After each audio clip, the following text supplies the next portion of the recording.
मंत्री जी, smart meter को लेकर के जनपद में जनता जो है त्राही त्राही मची हुई है। मुख्यमंत्री योगी आदित्यनाथ कह रहे हैं कि इससे राहत दिलाई जाएगी। इस पर आप क्या कहना चाहते हैं? आप कितना राहत महसूस कर रहे हैं? जनता की बात करता हूँ। आप ही इसी बांदा में रहते हैं, आप ही इसी प्रदेश में रहते हैं। मैं सारे प्रेस वालों को सवाल करता हूँ, आप अगर राहत महसूस कर रहे हैं तो जनता राहत महसूस कर रही है।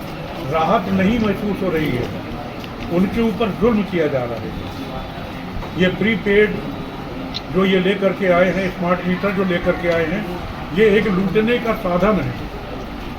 इससे पर्याप्त बिजली भी सप्लाई नहीं हो रही। तो लूट कौन रहा है? मैंने अब लिखित उसमें दिया है। ये लुटाई जो हो रही है वो सीधा सा सरकार के इशारे पे, सरकार की मिलीभगत से, सरकार की साझेदारी से निजी कंपनियों द्वारा ये काम किया जा रहा है। दोनों मिलकर के लूट रहे हैं। किसानों की ज़मीनों में कई बार अवैध खनन करके बालू निकालने का भी मुद्दा कई बार आया है प्रशासन के पास, इसमें क्या कहना है? 10-12 साल से जब से समाजवादी पार्टी की सरकार गई, लगभग 10 साल होने को है, 9 साल हो चुके, हम ही लोग चिल्ला रहे हैं। क्या फर्क पड़ रहा है? अरे और तो छोड़िए मेरे खेत से खोद ले गए। हाँ, मेरे खेत से खोद गया कि नदी किनारे में, तो वहीं पैदा हुआ ना, बालू में ही पैदा हुआ। मैं किससे गुहार लगाऊं जब मेरे नहीं बच रहा है? जी नसीम भाई, सपा ज्वाइन के बाद आपने बहुत सारे जिलों पर भ्रमण किया। भ्रमण करने के बाद क्या ऐसा दिखा सपा में आने के? सपा में जाने के बाद जो दिखा उससे पहले ज़्यादा दिख गया, बाद में भी दिखा।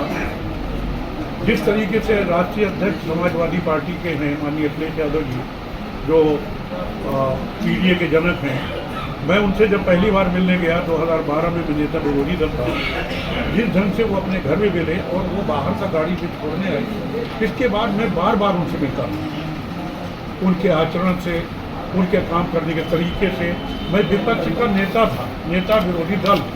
मुझे कभी नहीं महसूस हुआ कि माननीय अखिलेश यादव जी ने कहीं किसी जायज़ काम को रोका हो। अब जायज़ तो छोड़ो, उल्टा हमारे ऊपर नाजायज़ हो रहा है। अब हम इतना बोल रहे हैं, पता नहीं इसी घर में न बोलो क्या चल जाए। मंत्री जी, खेल की बात आई है कि ये राइफल क्लब मैदान है, उसे खोद करके वहाँ प्रदर्शनी लगाई गई है, इस पर आप क्या कहेंगे? देखिए, प्रदर्शनी लगाई गई है, ये उनके अधिकार क्षेत्र में है, हम उसको बिकने नहीं देंगे। हमारे अधिकार क्षेत्र में नहीं है, लेकिन समाजवादी जितने हैं वो उसको बिकने नहीं देंगे। और जैसे ही हमारी सरकार आई, जिस हद तक संघर्ष करना पड़ेगा, सदन में, सड़क में, राइफल क्लब में, माननीय मंत्री जी बैठे हैं, माननीय अध्यक्ष जी बैठे हैं, हसन मियाँ बैठे हैं, हमारे पूर्व जिलाध्यक्ष जी सब बैठे हुए हैं। मैं सबके सामने सबकी तरफ से कह रहा हूँ कि जितना संघर्ष करना पड़ेगा उतना करेंगे, क्योंकि मैं भी खिलाड़ी हूँ, हसन भी खिलाड़ी हूँ।